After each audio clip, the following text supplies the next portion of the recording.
ìròyìn ayọ̀ ní agbára Ọlọ́run ayọ̀ náà dẹ̀ ló máa jẹ́ fún wa délẹ̀délẹ̀ tán ìròyìn ayọ̀ ìròyìn ìdùnnú lélẹ̀ ìròyìn ayọ̀ kí gbogbo abiyamọ ayé gbogbo ẹ̀yẹ ní bí ènìyàn bí èèyàn ẹ jẹ́ ká túbọ̀ wá kún fún àdúrà wípé aláṣepé lọ́lọ́run wa kó bá wa ṣe láṣepé délẹ̀délẹ̀ ká bọ́ nínú wọn bẹ́ni lórí wọ́n kidnap àwọn èèyàn wọ́n gbé àwọn èèyàn yìí kí Ọlọ́run o kó jẹ́ ká bọ́ ní àbọ̀délẹ̀ ṣé ti gbọ́ lọ́wọ́lọ́wọ́ bí mo ṣe bá yín sọ̀rọ̀ yìí ọkọ̀ òfurufú jagunjagun 3 ló ti láǹdì sílùú Nàìjíríà lọ́wọ́lọ́wọ́ bí mo ṣe bá yín sọ̀rọ̀ báyìí tí kò sí àní níbẹ̀ kò sí lọ kábọ̀ níbẹ̀ àní gbogbo ẹ̀jẹ̀ tí wọ́n ti ta sílẹ̀ nílùú Nàìjíríà ó máa ké fún ẹ̀san gbogbo ẹ̀mí tó ti sọnù ní Nàìjíríà yẹn wọ́n máa rí ìdájọ́ gbogbo àwọn tó fi ẹ̀mí àwọn èèyàn ṣòfò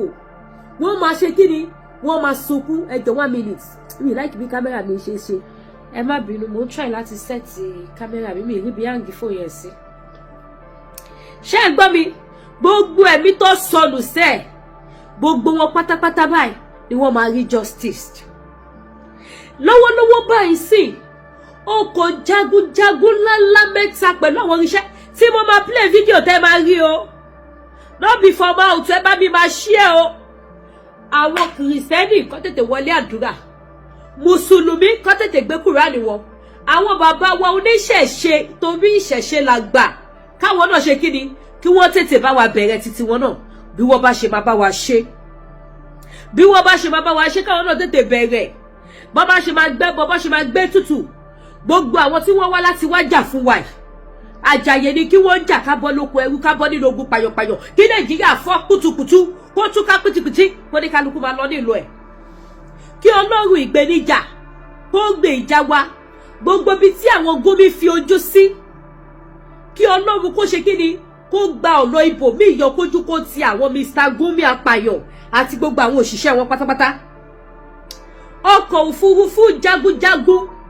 níláńlá 3 ló ti balẹ̀ bíbà sínú Nàìjíríà kò wá balẹ̀ síbì kan o tó lè mú newspaper Nàìjíríà gan gbé tí wọ́n fi lè release fídíò ó yẹ kí wọ́n gbọ́dọ̀ fi ṣeré inú mi dùn kọ́ bá wa lọ gba àwọn ọmọ ọlọ́mọ sílẹ̀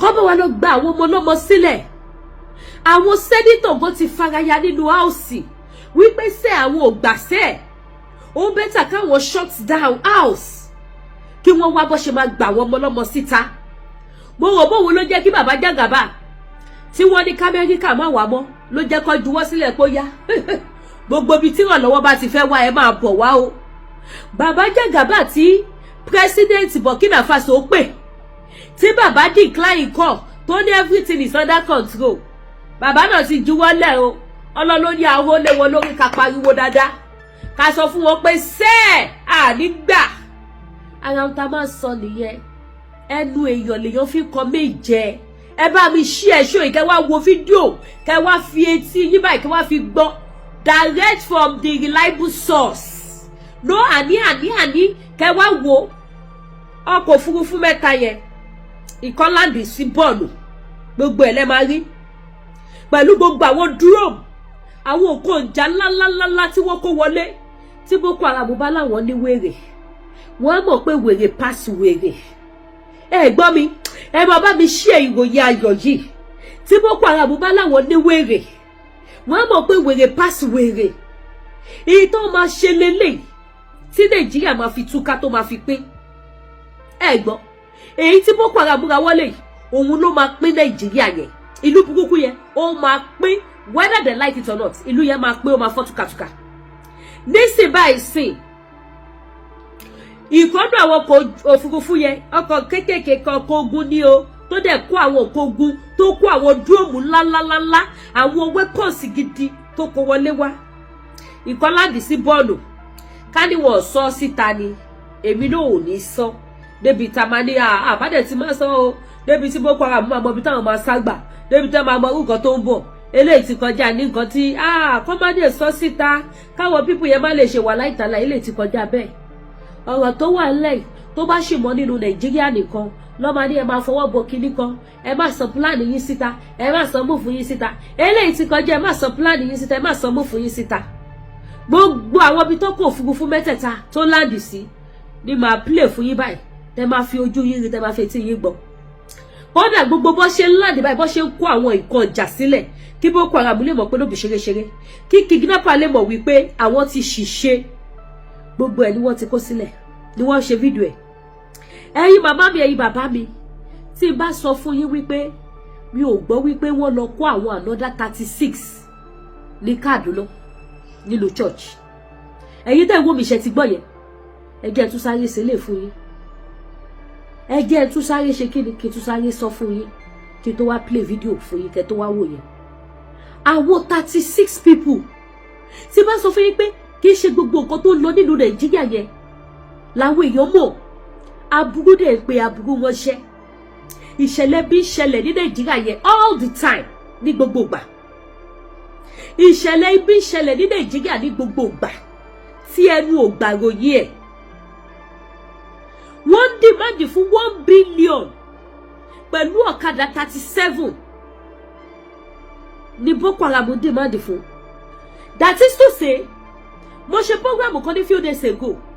Mo lẹ́yìn èèyàn àwọn kí ló ti ń pè àwọn èèyàn tó wà lọ́dọ̀ àwọn Boko Haram yìí tí wọ́n bá calculate ẹ má bínú o, tí wọ́n bá calculate dáadáa wọ́n máa lé ní thousands láwọn tó wà lọ́dọ̀ àwọn Boko Haram táwọn Boko Haram kó. Tí wọ́n bá ka iye nọ́mbà wọn wàhálà wọ́n fẹ́ wọ 5,000 people tó wà lọ́dọ̀ àwọn Boko Haram. Àwọn 400 kan wọ́n tí wọ́n gbà jáde, àwọn 280 people wọ́n tí wọ́n gbà jáde. Ibo ni Boko Haram tọ́jú gbogbo wọn sí nínú Nàìjíríà. Àwọn ọmọ school àtàwọn teacher 47 wọ́n tí wọ́n gbà.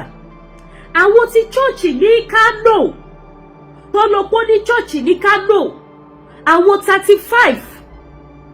Mo gbọ́ yẹ báyìí, mo gbọ́ báyìí, mo tún lanú lẹ̀ ní pé kí ló ṣẹlẹ̀? Ṣé pé àwọn nǹkan tó yìí ṣẹlẹ̀? Ṣẹ́yẹ́ gbogbo ṣẹlẹ̀ burúkú tó ṣẹlẹ̀ Nàìjíríà kì í ṣẹlẹ̀ Yorùbá nìkan. Ọlá wípé àwọn ọmọ Yorùbá àwa ní voice, a ní voice dáadáa, ara máa ń ta wá gan. Òun ló fi jẹ́ pé títí ilẹ̀ wa ló rìn jù. Gbọ́ mi, ló fi jẹ́ wípé títí ilẹ̀ wa òun ló rìn jù. Wọ́n kó wọn ní Kano, wọ́n kó wọn ní Borno, wọ́n kó wọn káàkiri nínú Nàìjíríà yẹn.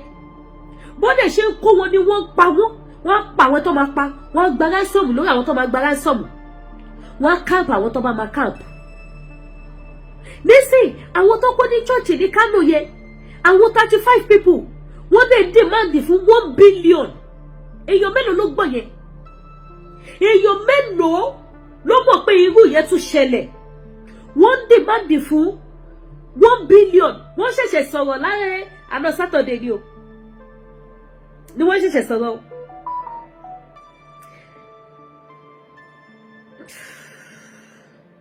Mo mọ̀ pé Sunday lẹ máa wo program yìí. Ẹ̀yin ti Naija. Sunday lẹ máa wo. Saturday, alẹ́ Saturday, later wa Saturday ni mo fi ṣe fídíò yìí. Màá release ẹ̀ ní time wa ò papọ̀. Kàṣà sọ pé màá release ẹ̀ Sunday ṣá. So, alẹ́ èní tí mo ṣe fídíò which is Saturday 23rd. Which is Saturday 23rd. Ẹ jẹ́ kí n fi date and time wọ̀nyí kẹ́ lè mọ̀ pé ṣe rí báyìí, ṣe ti rí. Ẹ ti rí date kẹ́ lè mọ̀ pé Saturday ni mo ṣe program yìí. Ṣe ti rí. Òun nìyí. Ẹ ti mọ̀ pé Lady K yìí ó máa come with evidence ni kò ní báyìí wọ́n parọ́ láíláí. Òun nìyí. Tẹ́ bá rí báyìí. Saturday tí mo ṣe program yìí làwọn Boko Haram ni wọ́n ṣẹ̀ṣẹ̀ sọ iye tó fẹ́ gbà lórí àwọn people yẹn. Ni wọ́n ṣẹ̀ṣẹ̀ sọ iye tí àwọn fẹ́ gbà wípé àwọn fẹ́ gba 1 billion láti ìgbà tó ti lọ kó àwọn people yẹn ní church ní Kaduna. Tó dẹ̀ wá wọn àwọn Boko Haram ṣẹ̀ṣẹ̀ sọ̀rọ̀ wípé àwọn fẹ́ gba 1 billion pẹ̀lú ọ̀kadà 37. Àwọn ọmọ wa tó kó àti ìmọ̀ye tó fẹ́ gbà. Ìjọba ti pariwo síta wípé ó yá ẹ pè. Ẹ sọ iye tẹ́ bá fẹ́ gbà nítorí ìjọba Nàìjíríà kò tí mọ location bí tó kó àwọn ọmọ yẹn sí. ṣé ẹ fẹ́ gbọ́ mo ń fi àsìkò yìí sọ fún yín wípé wọn ò tí ì rí òkú tíṣà gbà gbogbo tó ní kálukú ṣe prógrámù tó ló gbé fídíò òkú àwọn ẹni ẹlẹ́ni tó fi sọ wípé àwọn ti sin tíṣà wọ́n ti ṣe èmi lédíkè ìfẹ́ olúwa mo sọ fún yín pé wọn ò tí ì sin tíṣà mo ní fídíò tí àbúrò tíṣà ṣẹ̀ṣẹ̀ ṣe mo ní lọ́wọ́ tí wọ́n dẹ̀ sọ fún àbúrò tíṣà pé but ààyè lórí social media wípé wọ́n ti sin ẹ̀gbọ́n yín wọ́n ní níbo àwọn ò tiẹ̀ tí ì rí òkú wọ́n ní ìjọba ò dẹ̀ ránṣẹ́ sí àwọn àbúrò tó tẹ̀lé tíṣà gangan kẹ́lẹ̀ mọ́bi tó wọ́ọ̀sì sí àbúrò tó tẹ̀lé tíṣà ó ní àwọn ò tiẹ̀ rí tẹ́sís àwọn ò receive message kankan láti ọ̀dọ̀ ìjọba ṣebí mo ṣe program tí mo gbé fídíò ìyàwó tíṣà wa ẹ̀yin tẹ́ bá tí wọ́n wà lórí YouTube tẹ́ tí wò mí ẹ lọ wò tí mo kọ ìyàwó tíṣà ti sọ̀rọ̀ ó bẹ̀bẹ̀ tí wọ́n mọ̀ yẹn bẹ̀bẹ̀ pé kó jọ̀ọ́ kó jẹ́ kọkùnrin lójú orí bẹ́ẹ̀ dẹ̀ làwọn kan sọ wípé tíṣà yẹn ò bímọ àbúrò ọmọ yìí ọmọ bàbá ẹ̀ ẹni tó bí lé tíṣà gangan ó ti sọ̀rọ̀ báyìí sí ó ní tíṣà bímọ méjì 18 years rẹ tó ṣe wedding àwọn ò tí rí òkú ẹ̀ ìjọba ò dẹ̀ ránṣẹ́ kankan sí àwọn so àwọn ń bẹ gbogbo ènìyàn kó má gbé fake news wípé àwọn ti sòkú ẹ̀gbọ́n àwọn ọlọ́run ò tí rí òkú ẹ̀ àwọn ò dẹ̀ gba mẹ́sẹ̀jì kankan látọ̀dọ̀ ìjọba ò yọjú sí àwọn ṣẹtìrí nàìjíríà dàtí sùsè àti ìmọ̀ye tí Boko Haram fẹ́ dìmáàdì fún àwọn ọmọ tọ́kó àwọn ti Kaduna ló ṣẹ̀ṣẹ̀ wá sọ iye táwọn fẹ́ gbà pé àwọn fẹ́ gba 1 billion pẹ̀lú ọ̀kadà 37 káwọn lè release èèyàn 35 now àwọn tó máa gbà wá tó ló wọ́n dẹ̀ fún wọn ṣe wọ́n ti wá balẹ̀ bìbà sílùú Nàìjíríà báyìí sí pẹ̀lú ọkọ̀ ogun ńláńlá mẹ́ta wọ́n gbé kan sí ní Bọ̀nú ẹ̀jẹ̀ wá fi ti ara yín gbọ́ kẹ́dẹ̀ bá wo fídíò bọ́ ṣe ń land ibi tó kó wọn sí. Deployed 3 aircraft into Nigeria between Thursday and Friday, and the 3 of them landed in 3 different locations. One landed in Borno. This particular one came in with heavy material, drones, and all kinds of military weapons and ammunition in Borno Air Base, while one landed in Kaduna Military Depot. That this particular one is said to have been coming from Ghana, and it came with military troops. Listen to the full reports of what has happened between this Thursday and Friday. The US is now putting action into their work. The United States military aircraft have landed in Maiduguri, the capital of Borno State, marking the beginning of a major deployment of American troops to Nigeria to assist in the fight against terrorism. A military plane touched down at the airbase in Maiduguri on Thursday night, followed by additional aircraft on Friday carrying equipment, ammunition, and personnel. By Friday evening, 3 American planes were spotted at the base with equipment being offloaded under the supervision of U.S. military personnel. This represents the first wave of approximately 200 American intelligence analysts, advisors, and trainers who will be working alongside Nigerian forces in targeted counter-terrorism operations. The deployment has been confirmed by both Nigerian and American officials, with Major General Samaila Uba, spokesman for Nigeria's defense headquarters, stating that the United States is providing troops to assist in training and technical support. The initial group of roughly 100 troops will steadily arrive over the weekend, with additional aircraft carrying more personnel and equipment expected to land in the coming weeks. These flights are just the beginning of what will be a continuous stream of military transport planes landing at 3 main locations across Nigeria, according to a U.S. Defense Department official who spoke on condition of anonymity. The American troops are not coming for combat roles, but rather to provide specialized expertise that the Nigerian military currently lacks. Their mission includes capacity building, professional military education, intelligence sharing, logistics support, and strategic dialogue aimed at addressing terrorism and transnational threats. Because these troops are landing in remote locations with limited infrastructure, much of their early work will involve setting up secure communications, establishing base infrastructure, and ensuring operational security in collaboration with their Nigerian counterparts. The deployment will supplement a small team of American advisors who have already been on the ground in Nigeria for some time.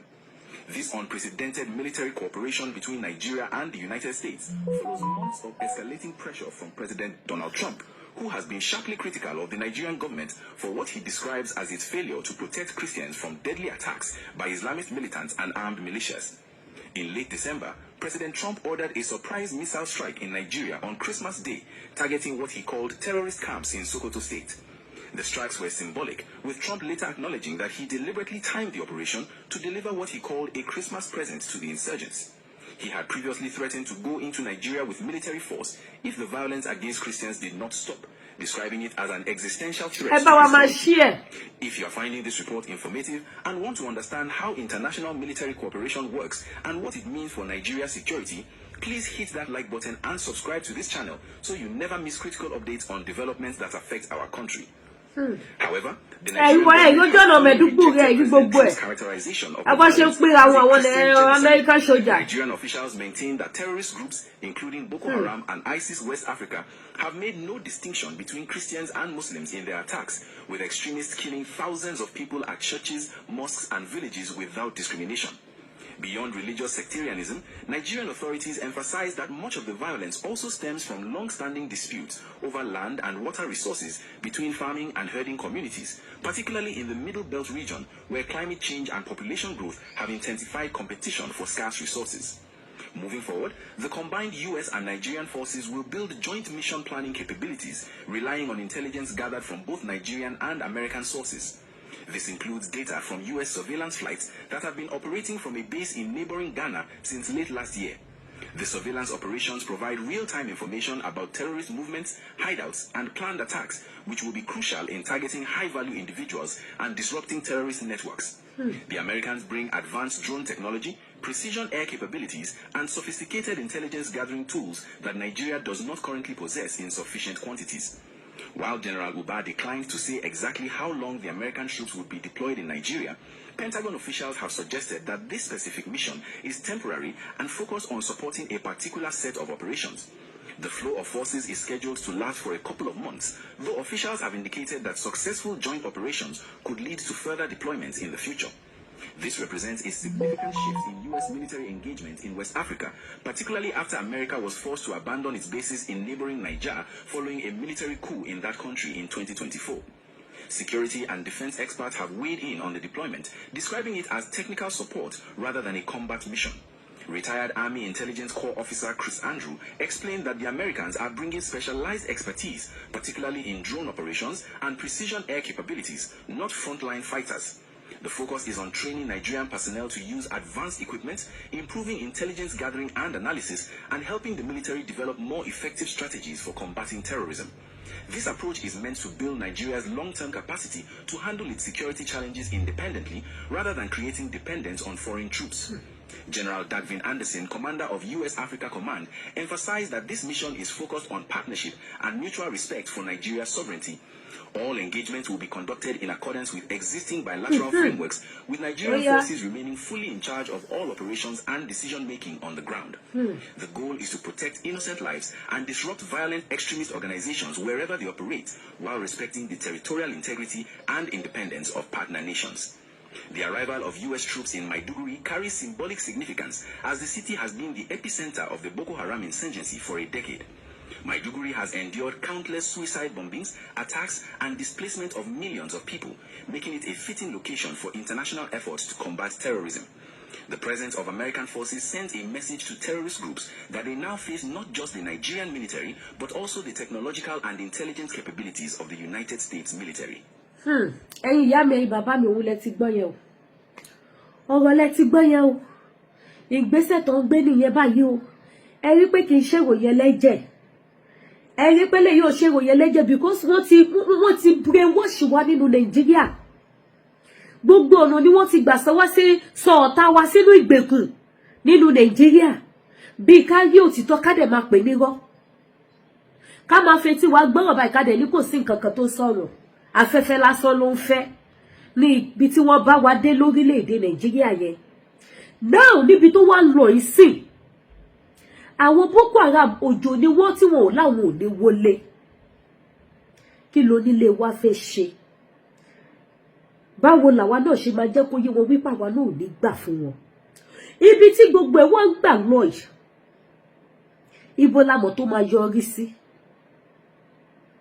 Ibo la mọ̀ tó máa yọrí sí ọmọ Yorùbá tàtà?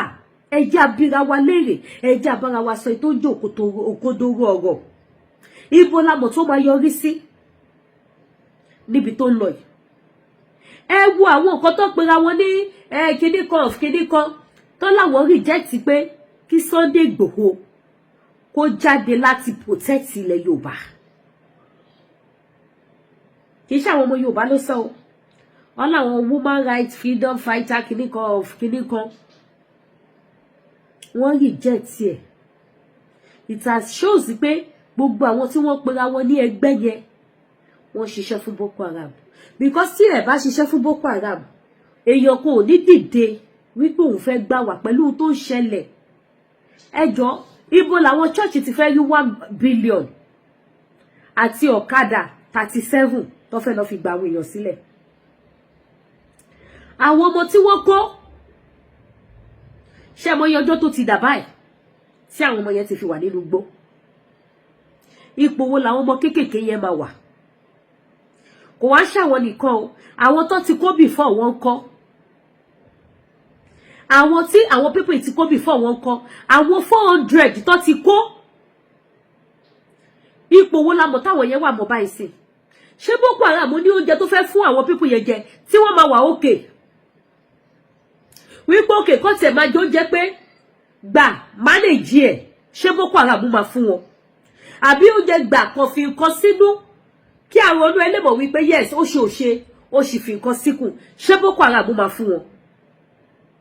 Ìdí nìyí tó fi jẹ́ wípé gbogbo wa la níṣẹ́ tó pọ̀ láti ṣe lórí ìrìnàjò yìí. Ní ìkórí Saturday gbogbo wa pátápátá a ní iṣẹ́ tó pọ̀ tá fẹ́ ṣe. K'Ẹlẹ́dùmarè kó ràn wá lọ́wọ́. Bí àwọn ilé ṣe kóra wọn wọlé yìí, káwọn orílẹ̀-èdè mìíràn tún gbórí wọlé.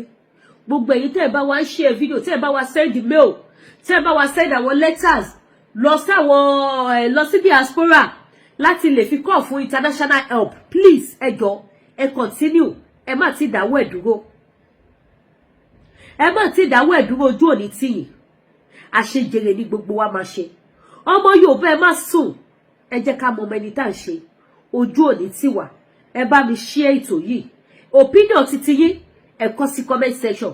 Bóde jádùúrà náà lẹ fẹ́ gbà fún ilẹ̀ Yorùbá, ẹ kọ sí comment section. Ẹ má wá gbàgbé tó ṣe pàpàǹbarì. Ẹ bá mi like ètò yìí. Ó ṣe pàtàkì, ó ṣe kókó. Ojú òní tì yín. Ẹ rí pẹ̀lú ọjọ́ mẹ́ta yìí, mò ń wá léraléra nítorí pé kíni wọ́n ní tá bá dojú iṣẹ́ ṣíṣe là ń ṣe.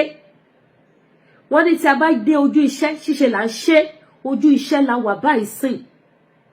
Láti lè máa jẹ́ kí gbogbo nǹkan tó lọ kó máa tó àwọn èèyàn wa létí kó máa mọ̀. Mo sọ fún yín pé bí mo ṣe jẹ́ sọ̀rọ̀sọ̀rọ̀ tí mi ò lè máa sí online ní ojúmọ́, mi ò mọ̀ pé wọ́n kó àwọn kan ní church. Mi ò mọ̀. Tí ó bá ṣègbà tí wọ́n release iye tí wọ́n fẹ́ gbà pé àwọn fẹ́ gba 1 billion pẹ̀lú ọ̀kadà 37. Mo lanúlẹ̀ ní ẹ̀lẹ́ mọ́ bí mo ṣe pariwo nígbà tó ju kíní yẹn sí mi. Mo ní so wọ́n lọ kó àwọn kan ní Kaduna ní church. Kódà wọ́n tún ya fọ́tò church yẹn sí gbàgàdàgbàgàdà.